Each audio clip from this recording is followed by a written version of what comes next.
Welcome back to Teaching Jobs Korea. We have another Hogwan to introduce everyone to. And today's company that we would like to introduce is a company called Rise English Academy. And Rise English is a very big company with many campuses across various cities in Korea, along with campuses located worldwide. The company has been in business for over a decade and has a very strong foundation in Korea, which translates to a very steady workplace. And it's a position that accommodates kinder to elementary students. And it's also a morning to afternoon shift. And today we're here at the Gangdong Seoul campus.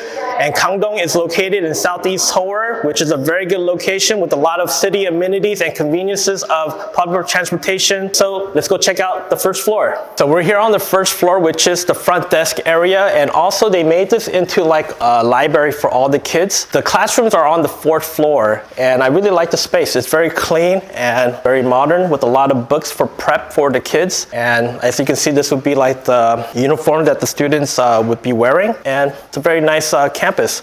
Let's go check up upstairs and meet one of the teachers. So we're here on the fourth floor where all the classrooms are. And today, to give us a tour, I want to introduce you to teacher Jeremy, who's been working at Rise for about 2 years. And he's going to give us a tour. Hello, my name is Jeremy. I've been in Korea for about 7 years now and 2 years here at Rise. A really fun experience here.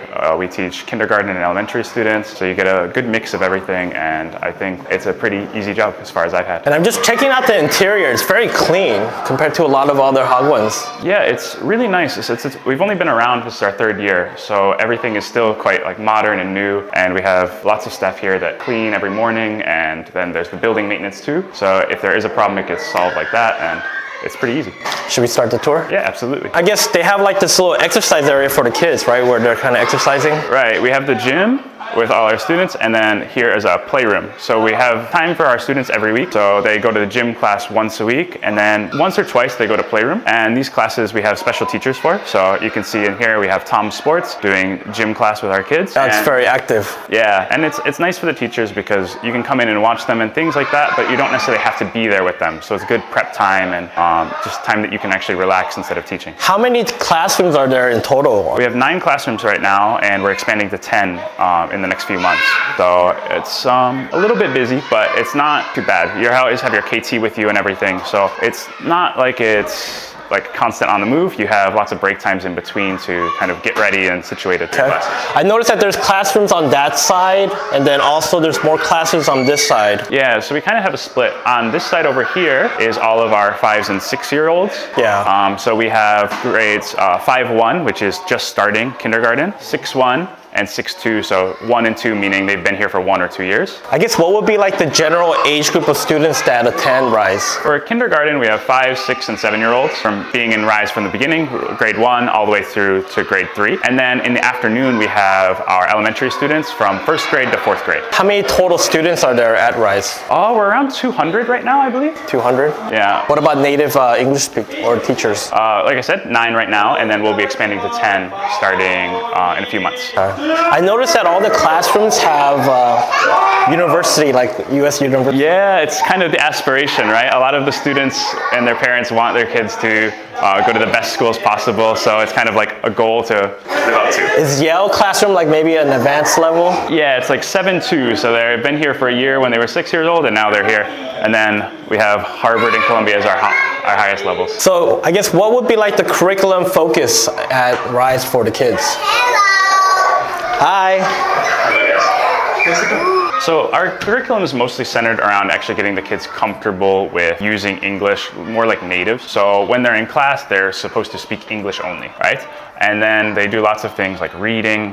We have library classes, phonics for the younger kids, and then they go into writing. So the writing's a little bit advanced, even more so than for kindy. For kindy, right? But even like our highest levels can write essays, which is pretty impressive. I noticed that I guess the teachers have their own like separate, I guess, break room? Yeah, we have 2 offices. We have this side, which is our foreign teacher office, and then they all have their own like shelves and desks and laptops and things. Are like all the materials for prep like kind of provided by the school? Yeah, everything's provided, and then if we need anything, we always just order in. You know, if you need extra things that work for your classroom, for example, if you're going to play games with your kids and you need like spelling blocks or something, we can order it. So we're pretty free form, but we do have a set curriculum with all the books. Sounds good. I guess could we check out one of the classrooms and just, I guess we'll talk there? Absolutely. So thank you for inviting us into the classroom. And I noticed that the classroom, how many students are generally in the classroom? We max out at around 12. 12? Depends on the level. The higher levels usually we have fewer kids, so sometimes you only have 4 kids in a classroom. I noticed that there's a TV, but I also like the chalk or the whiteboard here. You can kind of utilize the whiteboard, but yet also utilize the TV for the PPTs here. So it's very up on high tech, I guess. Yeah, we have smart boards in all of the classrooms, and we have our own laptops that we can connect to them. So it's nice because we have like ebooks and things that we can interact with the students in and play games. But we also have the whiteboard, so you can actually, like have a proper class and take notes. And also joining us is teacher Renee. Thank you for joining us today too. Nice to meet you. And I guess, where are you from? I'm from South Africa. And how long have you been in Korea for? I've been in Korea for about 4 years now. This is my 4th year. Wow, 4 years and 7 years, and you're married to a Korean, so you're gonna be here for a long time. I guess, are you planning to stay here for a long time too? I would like to stay much longer, yes. I guess, what would be like the general working hours for Rise for this position? We work 9 to 6 on some days and 9 to 5 on other days. Oh, 5 o'clock, that's the early ending time compared to like other morning positions, right? Oh yeah, usually it's 9 to 7 at a lot of academies, so That's only Poly. Poly's a lot of academies. Normally it'd be like 6 p.m. It's 6:30. Depends on your advertisement you get. But no, I mean, it depends, but it's nice because on 2 days we get out a little bit earlier, so you can actually get some stuff done. If like banks or something are closing, it's a lot nicer to be able to get out a little early. Right, and then you have like half the day to kind of recuperate and kind of recharge on your energy. Because I know that teaching like kinder level kids too, right? It takes a lot of energy out. It does take a lot of energy, but I find it very fun, to be honest with you. I prefer teaching Hindi because you can be more playful. I guess you have, Jeremy, you also have experience teaching like the older kids too, like the afternoon to evening shift. Yeah, it's a totally different experience. With the kids, you kind of get to know them a lot better, the kindergarten students, because you're there with them like 6 hours a day almost. So you really kind of get to know them, and it's like, you kind of care about them a lot more. With the older kids, you only see them for like 2 hours, maybe like 2 or 3 times a week. So it's kind of like a quick rotation. It can be kind of hard to really get to know them. And I guess, what do you think about the location of like Gangdong? I'm very happy in this location. For me, it's a little further out from like central Seoul, but I prefer being in, I think, a place that's more almost local. Like you can, it's less, you're less likely to be surrounded by other foreigners, so I get to be in a place that's more like Korea. I guess, Jeremy, how long have you been here for a long time? I guess, where have you like lived before? Like, were you just in like the area of Seoul this whole time? no, I used to live in Sejong City, so I don't have the traditional. Sejong City? Yeah. Okay. So it's a very different experience than Seoul. It's much more laid back and quiet, and then Seoul is like super built up, right? And I kind of prefer Seoul because there's so many things to do. If you're into art, there are 1,000 museums to go to. If you're into food, there's every restaurant you could think of. So it's nice being here where we can get on a subway and basically get anywhere in Seoul in 40 minutes. Yeah, the transportation system in Korea is, at least in this whole area, it's a lot better than any other place, right? What about you, Renee? I guess, have you just been in this whole area the whole time? No, I used to be in an area called Munjong in Songpa, and long ago I lived in another, but on the east coast, Gangdong.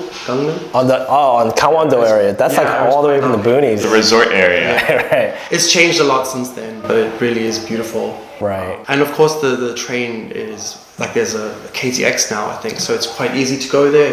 If you like beaches, you can go there. Right. In summertime very easily. So I guess, working at Rise, what type of teacher do you think would match very well with the program here? To be honest, you can have a lot of flexibility. We have some teachers who are really high energy, like Mr. Rene, some who are a bit more strict, like me, some who are very relaxed. So you can kind of have that freedom to make the classroom how you want it to be, which is nicer than other academies where it's almost a clown show. But sometimes where you have to always be super high energy.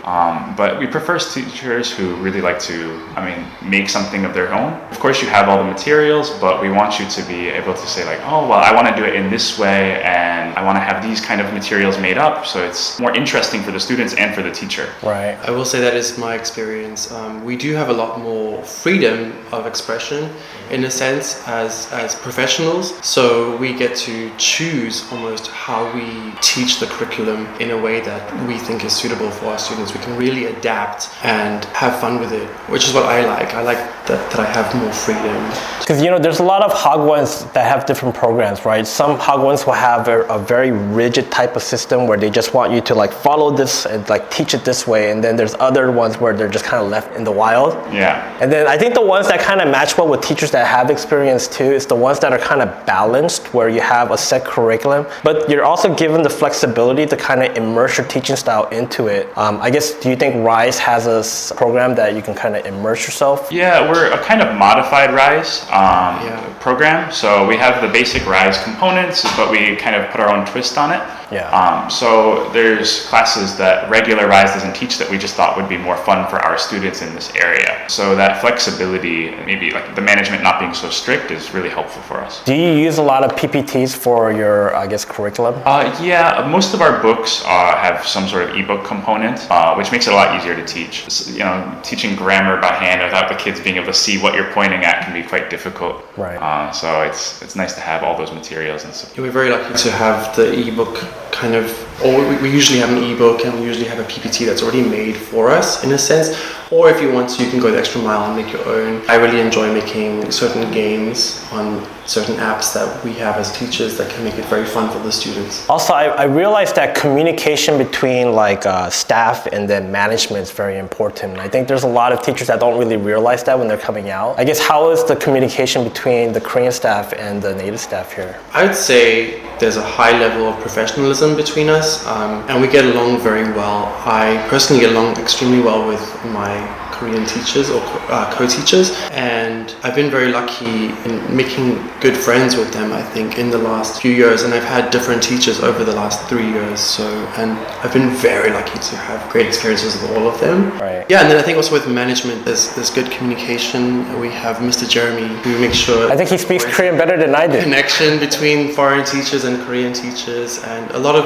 all our colleagues speak English very well too, so we're very lucky. Yeah, I don't want to toot my own horn because I'm part of the management but I do think at this academy we generally have less downward pressure from management to say you have to do this, you have to do this. Our director's quite nice on how he trusts us to make the class work. So if something's not working, we communicate with the KT, the foreign teacher, our management team, and we kind of come to some sort of agreement to make things work, which at some academies where you don't have that flexibility or you have too much, there's a little bit more pressure. Right. Here, it's kind of easy, I think. We really are allowed to communicate, if there is a difficulty in the syllabus or something, and we can then adapt accordingly, which we're very lucky to do. Yeah. I guess, what would be the best part of your job? For me, it's going to sound so cliched, but it really is watching how, because I teach beginner students, especially in the morning, watching how quickly they learn and try to communicate with me, and seeing their development over the year from having absolutely no English to at the end of the year really saying a lot of things and being able to speak their mind. With your help, yeah. Yeah, but I mean, of course, they have this desire to learn. They're incredible students. I've been very lucky over the years to have students that really want to learn also. Yeah. What about you, Jeremy?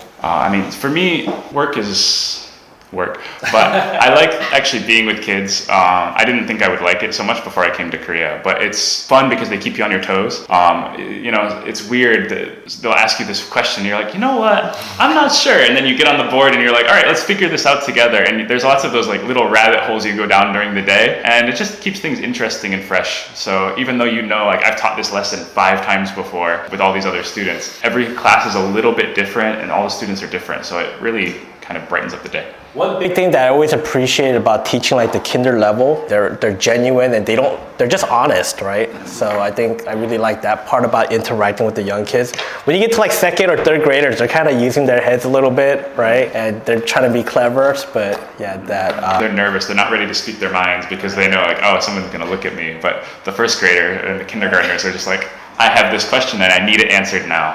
Because I'm from Africa, it's just a funny story. My one student said, "You have African hair." I was like, not quite, but it was just funny. They do speak their mind. I'm glad you noticed. Thank you. You have African hair. I was like, it's because I use hairspray or something. Yeah. Funny, they do speak their mind. And then also there's a lot of perspectives of looking at working at a Hogwan, right? Some people have positive perspectives of it, negative perspectives of it. I guess what would be a big one of the major major pros of working at a Hogwan, and I guess one of the major cons of working at a Hogwan, would you say? I mean, the biggest con first is that you don't have as much flexibility with vacations. Yeah, that's true. If you work for public school, you have quite long vacations, which is really nice. I think the flexibility for Hogwans though is that generally you get paid a lot more. That's a big thing, right? Especially depending on where you live. And then the other side is, I think there's more, like, I guess, accountability for you in a way.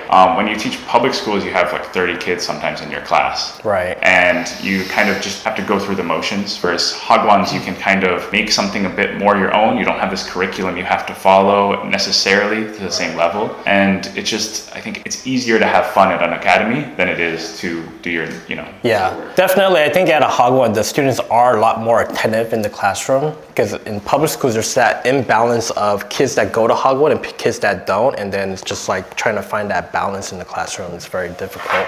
It's hard to teach the ABCs to a kid who can, read novels by themselves, right? It's not easy to make that fun.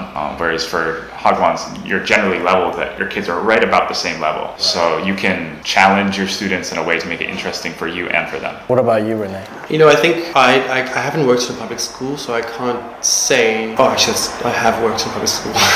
Darn, many years ago. But I would say the holiday. Yeah.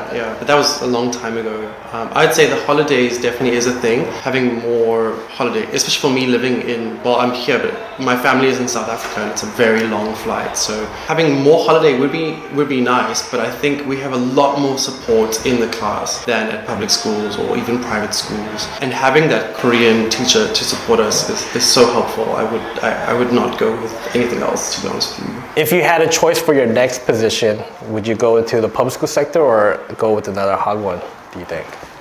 Well, I'm here. No next position. I haven't thought that far, to be honest with you. I'm pretty happy with where I am. I mean, this campus, the management, I know the management too, and they're very good people, very professional. I've met a lot of like bad Hogwans. I met a lot of good Hogwans, and I would consider this Hogwan one of the good or better ones. And then finally, I guess for the final questions, there's going to be a lot of teachers that are going to be coming out for the first time. I don't know if you remember the first time you came out. I guess what would be some important tips to just be aware of when they come out so that they have a better time, adjusting to things? The first thing I would do is learn the alphabet. It takes an hour, and being able to read the alphabet can make such a huge difference. I know he didn't start. Don't make me look bad. Until like a year ago, but really knowing the alphabet, and then honestly looking at people who've experienced it, so watching vlogs and things like that is really helpful, because learning how to use the subway is totally different than probably where you are back home. Just spend an hour every couple of days watching those kind of things, and then talk to your coworkers. If you have someone like Renee who's been here for so long, and you can say oh, how do I do this? It's a lot easier than just figuring it out on your own. So make friends quickly, and then everything gets so much smoother. Absolutely, I agree 100%. I think it's really good to do research about where you want to go. I kind of came into it blindly initially, and I would say that was a very difficult experience, whereas if I knew more, it would have been easier. But I'm still here and very happy, so that's good. I was allowed to adapt, but definitely do your research, get to know where you're going, learn the alphabet. Don't be afraid to ask questions. Also, I would say don't come into an environment thinking you know everything, especially as a teacher. My last school, I went and I was like, I know this, I know that, and I didn't. So I would say come in with a bit of humility and openness to learn. Yeah, and especially with the Korean culture too, a little bit of humility goes a long way. And I'm pretty sure you kind of know. Yeah, no, I got that one. I've had my dose of humble pie. I guess what was the biggest culture shock when you first came out here? It's gonna sound strange, but the number of cafes and convenience stores, every time you walk 10 feet, there's another cafe or convenience store, and it was just kind of why? Or you got a Starbucks on this side of the street, and right across the street you have another Starbucks. Yeah, it's I don't know how they all stay full, but they do somehow. I don't know. Korean people love their cafes, and they don't like to cross the street to go to one. No, too much work. What about you, Renee? It's a really tricky one, because I come from a very, my country is very diverse culturally. So I think initially was maybe that it's more homogenous. That was for me the bigger culture shock. Like, oh wow, I really am different, and a lot of people are very in one culture, one group. They're an homogenous society.